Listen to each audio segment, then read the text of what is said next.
Estamos de volta com a matéria Direito do Trabalho. No bloco passado, a gente vinha falando de estabilidade, iniciamos estabilidade e agora a gente começa com as estabilidades de fato. A estabilidade que a gente vai falar agora é da estabilidade gestante. Essa estabilidade está prevista no artigo 10, 2b, a linha B, do ato das disposições constitucionais transitórias. Como é que funciona?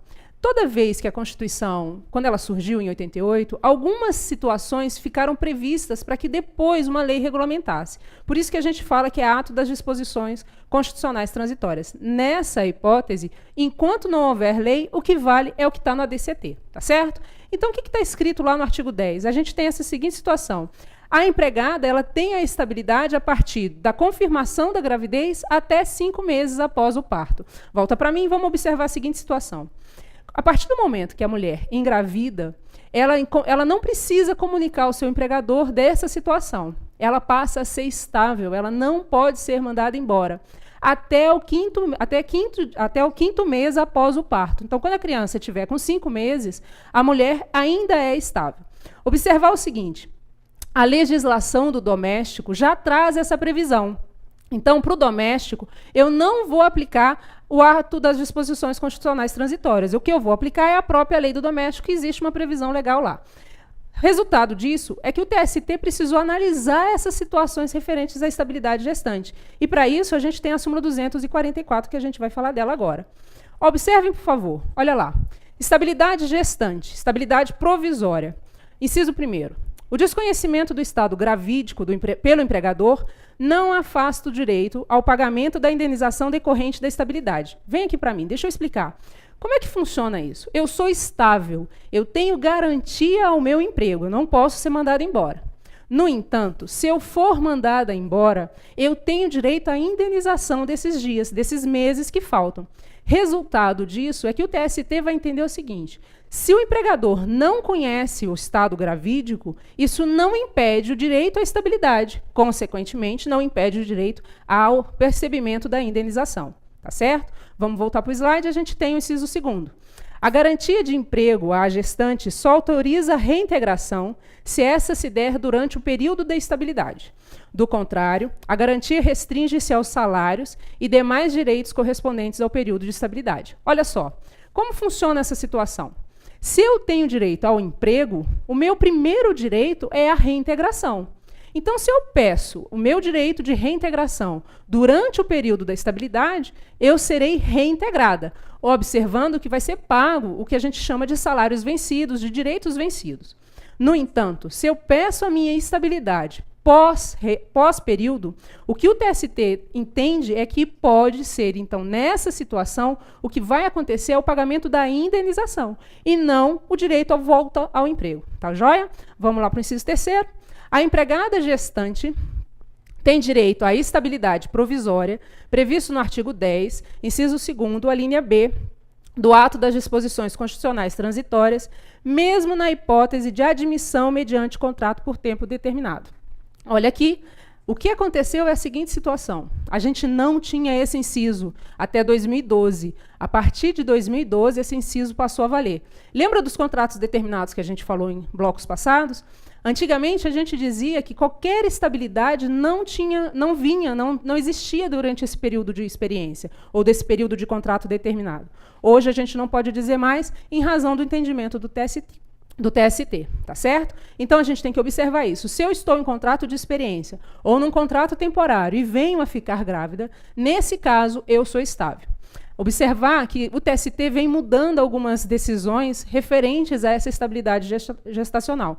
Inclusive, uma decisão meio recente, agora de abril desse ano, de 2014, o que a gente tem é que o TST entendeu, inclusive, que a pessoa, que uma grávida, que se descobriu grávida antes do contrato de experiência, que ela também era estável. Ou seja, antes de entrar na empresa, ela já se encontrava grávida, passou o período de experiência e foi mandada embora. Ela comunicou que estava grávida, informou na ação que ela estava grávida, e o TST entendeu que ela é estável, ainda que a gravidez tenha sido anterior ao contrato. Então, a gente percebe que o TST vem com inovações com relação a isso, tem que ficar de olho que essa súmula pode modificar de novo, tá certo? Vamos seguir.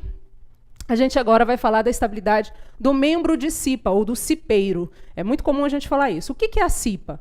CIPA é a Comissão Interna de Prevenção de Acidente. Está previsto na CLT e está previsto também na Constituição. Nesse caso, como a pessoa, o empregado, ele vai ser eleito e ele vai acabar se contrapondo às empresas, porque ele vai acabar informando para a empresa onde que tem problemas com relação à prevenção de acidente e tudo mais, foi gerado para ele uma estabilidade. Essa estabilidade está prevista onde? No artigo 10, no inciso 1º, do ato das disposições constitucionais. Aliás, inciso 1º não, no inciso 2º, na linha A do ato das disposições constitucionais transitórias. Então, o que está lá? Olha lá, vamos botar no quadro? Fica vedada a dispensa arbitrária ou sem justa causa do empregado eleito para cargo de direção de comissões internas de prevenção de acidente, desde o registro da sua candidatura até um ano após o final do seu mandato. Então, olha só, como funciona nessa situação? Eu me candidato para ser membro da CIPA. Observar que, nesse caso, é para o empregado eleito, porque a CIPA também é composta de empregado indicado pelo empregador. O empregado indicado pelo empregador não tem estabilidade. Quem tem estabilidade é o empregado eleito. Então, eu me candidato para ser um membro da CIPA, pouco importa o cargo nesse caso, e eu sou eleita. Então, a partir da minha candidatura, até um ano após o término do mandato, eu sou estável, não posso ser mandado embora, salvo por justa causa. Tá? Como a gente já vinha falando em blocos passados, a justa causa elimina qualquer tipo de estabilidade. Tá joia? Então, o membro de CIPA tem esse direito. Observar que o suplente também tem esse direito. Por quê? Porque, obviamente, se eu abrir mão do cargo, quem vai assumir é o meu suplente, então ele também é estável. Então, essa estabilidade é do momento da confirmação, no momento da candidatura, até um ano após a perda do mandato, tá certo? Olha o entendimento o artigo 165 da CLT. Os titulares da representação dos empregados nas CIPAs não poderão sofrer despedida arbitrária, entendendo-se como tal a que não se fundar por motivo disciplinar, técnico, econômico ou financeiro. É a justa causa. Ocorrendo a despedida, caberá ao empregador, em caso de reclamação à Justiça do Trabalho, comprovar a existência de qualquer dos motivos mencionados nesse artigo, sob pena de ser condenado a reintegrar o empregado. Tá joia? Então, como é que funciona nessa situação? Nesse caso, se eu entro com um processo porque eu fui mandado embora de uma forma imotivada e a empresa não consegue comprovar o motivo, ou o justo motivo dessa dispensa, eu volto ao emprego e ganho os salários passados, os salários atrasados, que a gente chama de salários vencidos. Obviamente que, se ficar uma situação muito constrangedora para empregado e empregador, o juiz tem a faculdade de fazer o que a gente chama de pagar a indenização. Mas raramente isso acontece, tá certo? Bom, como a gente vinha falando, olha, o funcionário que for eleito membro de CIPA detém estabilidade provisória até o final do seu mandato, tá certo? Então, nesse caso, é provisória. Vamos seguir. A gente agora vai falar da estabilidade do acidentado, do empregado que sofre acidente de trabalho. Essa estabilidade está prevista no artigo 118 da Lei 8.213 de 92. Olha lá o que está escrito no artigo. O segurado que sofreu acidente do trabalho tem garantida, pelo prazo mínimo de 12 meses, a manutenção do seu contrato de trabalho na empresa, após a cessação do auxílio doença acidentário, independentemente de percepção de auxílio acidente. Vem para mim, vamos para o quadro? Olha só a situação aqui que a gente tem. Primeiro, a gente tem que entender o que é acidente de trabalho. Acidente de trabalho é aquele que acontece, que a gente já tinha mais ou menos conversado aqui. Aquele acidente que acontece da casa, a partir do momento que você sai de casa até o trabalho, tá certo? Então, como a gente vinha fazendo, até o trabalho. Se durante esse percurso, se nesse percurso eu sofro um acidente de trabalho, nesse caso, esse acidente vai ser considerado acidente de trabalho. E eu passo a ter esse direito de usufruir do acidente de trabalho, do benefício acidentário, além do que posso também ter direito à estabilidade. O percurso trabalho-casa também me dá esse direito de acidente de trabalho, também é considerado acidente de trabalho. Além disso, qualquer acidente acontecido aqui, no meu âmbito de emprego. Então, se lá na minha empresa, na empresa que eu trabalho, eu sofro um acidente, esse acidente é considerado acidente de trabalho. tá certo? Durante o caminho, durante o percurso, se houver um desvio de percurso, esse desvio impede a caracterização do acidente de trabalho, porque só pode ser considerado acidente de trabalho aquele que é da casa para o trabalho, do trabalho para casa e dentro do trabalho, tá certo? Então, nessa situação, a gente tem que observar sempre isso. Observar também a seguinte situação. Não é qualquer acidente que vai me dar o direito ao auxílio acidentário. Vai depender. Para isso, eu vou precisar ficar afastado pelo período máximo, acima de 15 dias. Sempre que eu ficar afastada, sofri um acidente e fiquei afastada por mais do que 15 dias, isso vai entrar como que a gente chama de auxílio acidentário, ou seja, o INSS me encosta pelo auxílio acidentário. E a partir desse momento, ele vai assumir, depois do 16º dia, ele assume. E, em razão disso, eu passo a ter o que a gente chama de estabilidade. Tá joia? Vamos voltar para o slide para a gente observar a seguinte situação.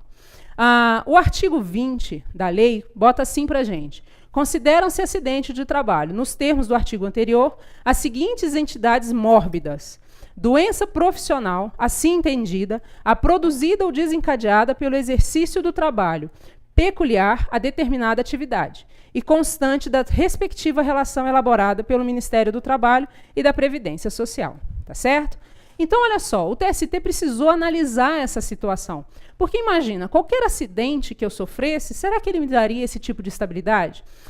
Será também que era obrigatório o que a gente chama de comunicado de acidente do trabalho? Porque o empregador, toda vez que acontece um acidente, ele tem essa obrigação de fazer esse comunicado ao INSS. Mas será que esse comunicado é imprescindível? Então, olha o que o TST passou a entender através da súmula 378. Vamos botar ela lá no quadro? Olha só.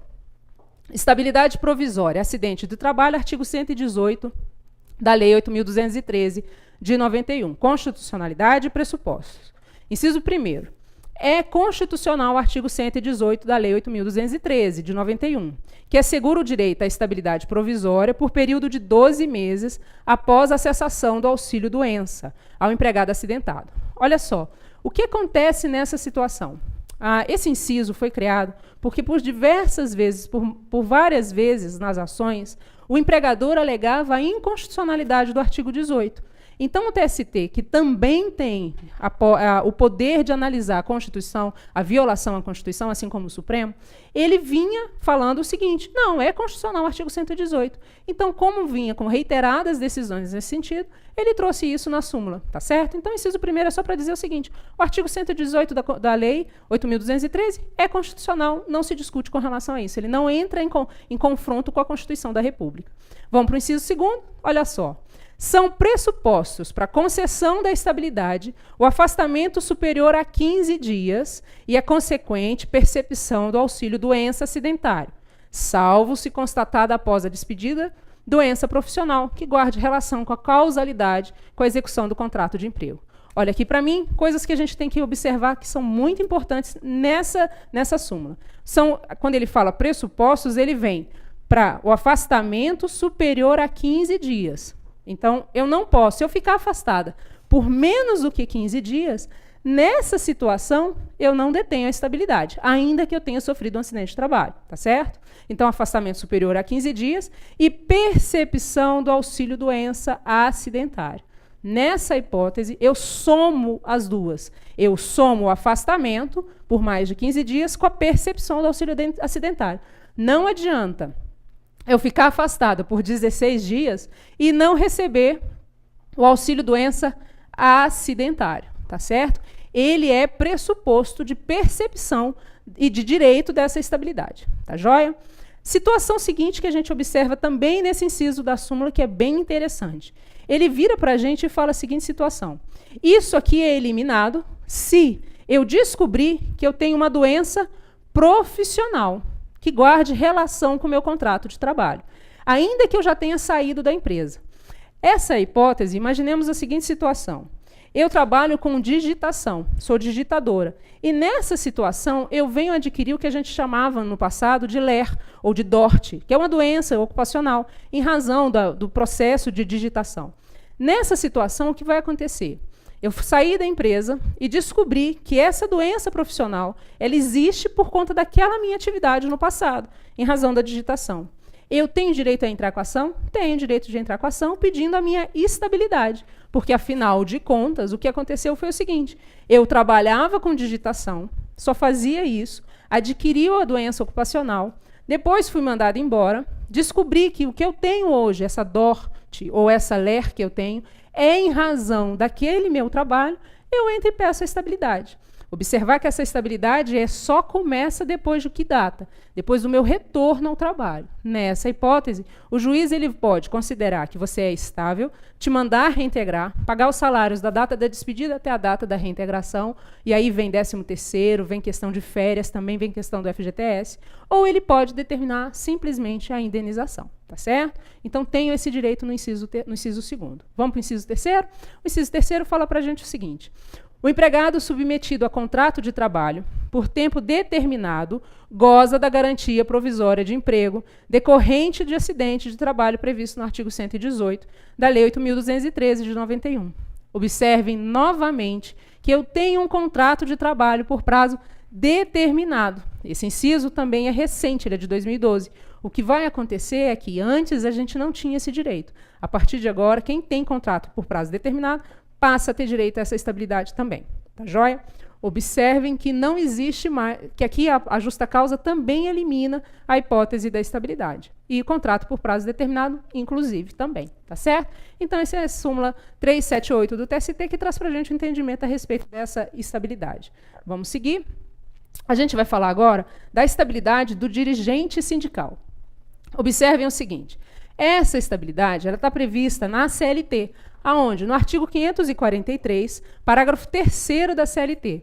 A Constituição da República também trouxe essa estabilidade no artigo 8º, inciso 8º da Constituição. Bom, então vamos lá para o artigo 543, o que ele fala? O empregado eleito para cargo de administração sindical ou representação profissional, inclusive junto a órgão de deliberação coletiva, não poderá ser impedido do exercício das suas funções, nem transferido para lugar ou mister que lhe dificulte ou torne impossível o desempenho das suas atividades sindicais. Parágrafo 3º.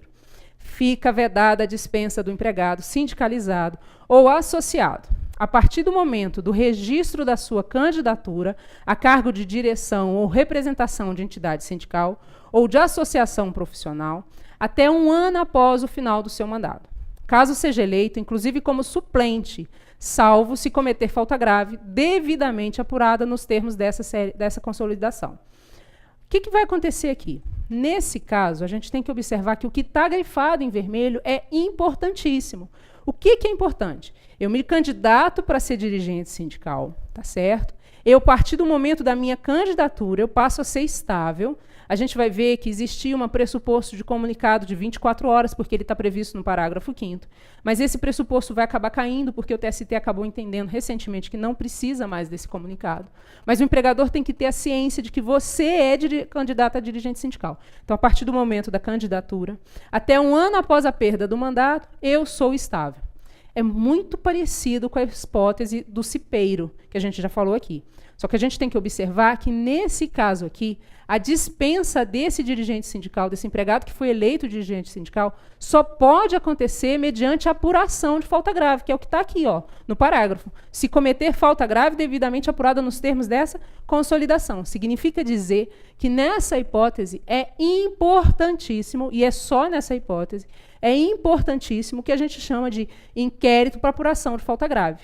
O empregador ingressa com a ação na Justiça do Trabalho, prova que aquele dirigente sindical cometeu uma falta grave e, com isso, ele tem autorização judicial para mandar embora aquele empregado. Tá certo? Do contrário, não é possível fazer isso. A gente, inclusive, já falou dessa situação quando a gente falou de decadência, porque esse é um prazo decadencial, a partir do momento que eu afasto o empregado que é estável. Tá certo? Vamos para o parágrafo 5º. Para fins desse artigo, a entidade sindical comunicará por escrito à empresa, dentro de 24 horas, o dia e a hora do registro da candidatura do seu empregado. E, em igual prazo, sua eleição e posse, fornecendo outro sim a este comprovante no mesmo sentido. O Ministério do Trabalho fará no mesmo prazo a comunicação do caso no caso da designação referida no parágrafo 4º. Observar que, como eu tinha falado para vocês, esse comunicado de 24 horas ele não é mais importante. O que a gente precisa ter é que o empregador tenha ciência de que aquele empregado foi eleito dirigente sindical. O que resta para a gente aqui é a seguinte dúvida.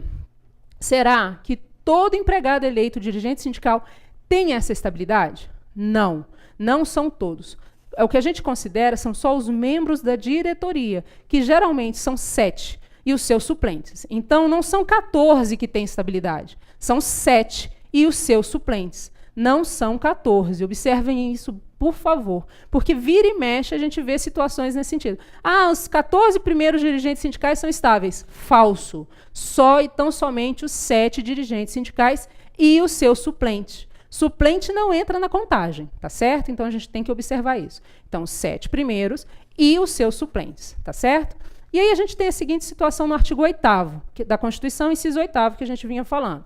É vedada a dispensa do empregado sindicalizado a partir do registro da candidatura a cargo de direção ou representação sindical e, se eleito, ainda que suplente até 1 ano após o final do mandato, salvo se cometer falta grave nos termos da lei. Tá certo? Então, a gente tem que observar essa situação direitinho. Olha uma ressalva aqui bem importante para a gente.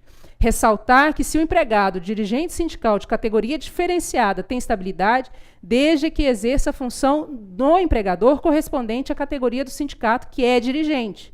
Se a função for diferenciada, ele não terá direito à estabilidade. Vem para cá, deixa eu explicar.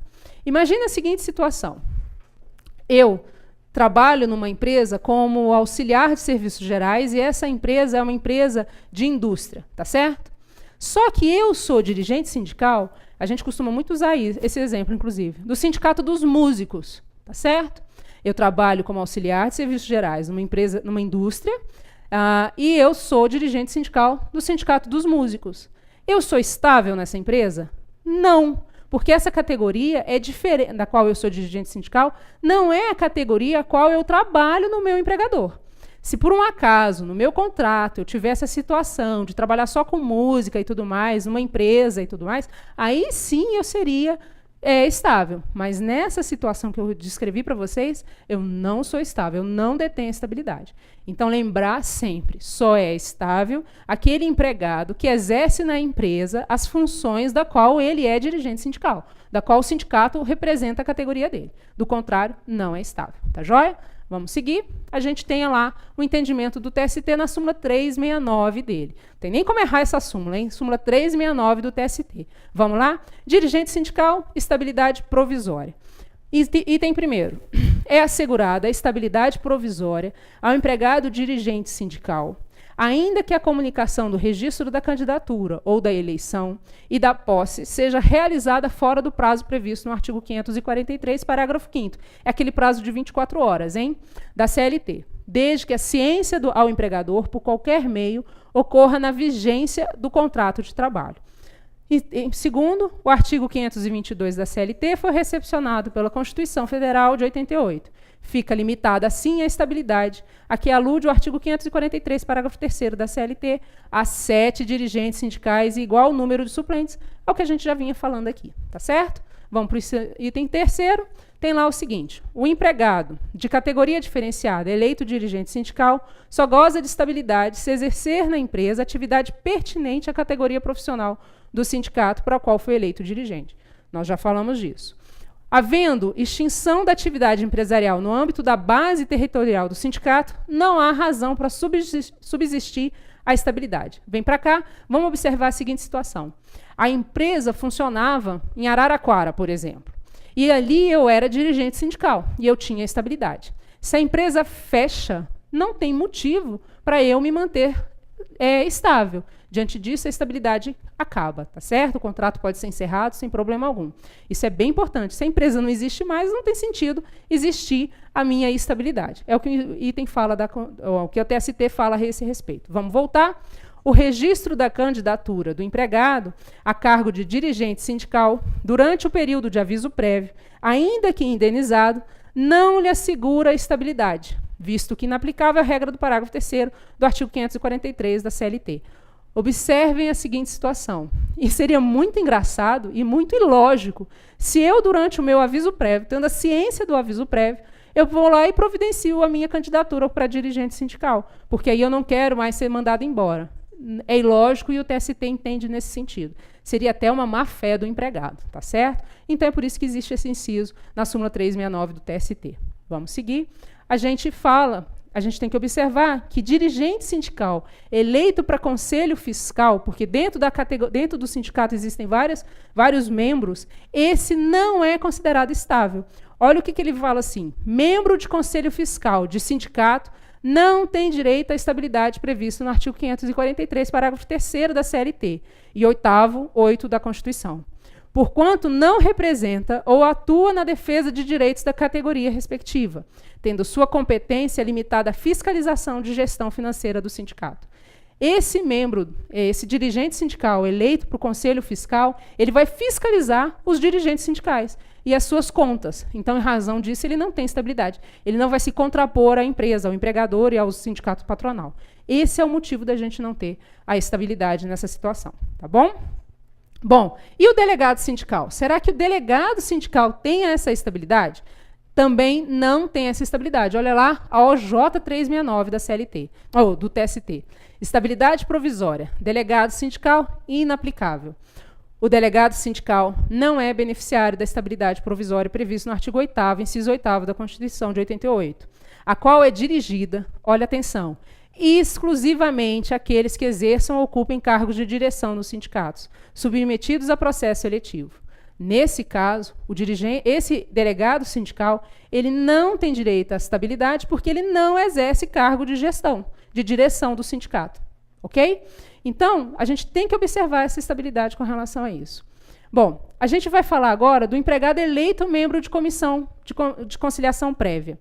A gente fala de comissão de conciliação prévia quando a gente fala de processo do trabalho, mas a gente tem que ter a previsão de que o artigo 625, item B, e o parágrafo 1º da CLT trouxe para a gente o seguinte: é vedada a dispensa dos representantes dos empregados, membros da comissão de conciliação prévia, titulares e suplentes, até 1 ano após o final do mandato, salvo se cometerem falta grave nos termos da lei. Vem para mim, observem a seguinte situação. A comissão de conciliação prévia foi criada para que trouxesse para a gente uma possibilidade de evitar as ações trabalhistas junto à Justiça do Trabalho. A comissão não é obrigatória a sua criação, mas a partir do momento que ela é criada, ou no âmbito do sindicato, ou no âmbito da empresa, aquele empregado que se candidatou para ser membro da comissão de conciliação prévia, ele passa a ser estável. Ele é eleito e ele passa a ter estabilidade. A partir de que momento? A partir da sua candidatura até 1 ano após a perda do mandato. A gente quase não vê essa comissão acontecendo mais, porque ela foi considerada inconstitucional pelo Supremo Tribunal Federal. Em processo do trabalho, a gente fala dessa matéria. Bom, a gente continua com as estabilidades a partir do próximo bloco.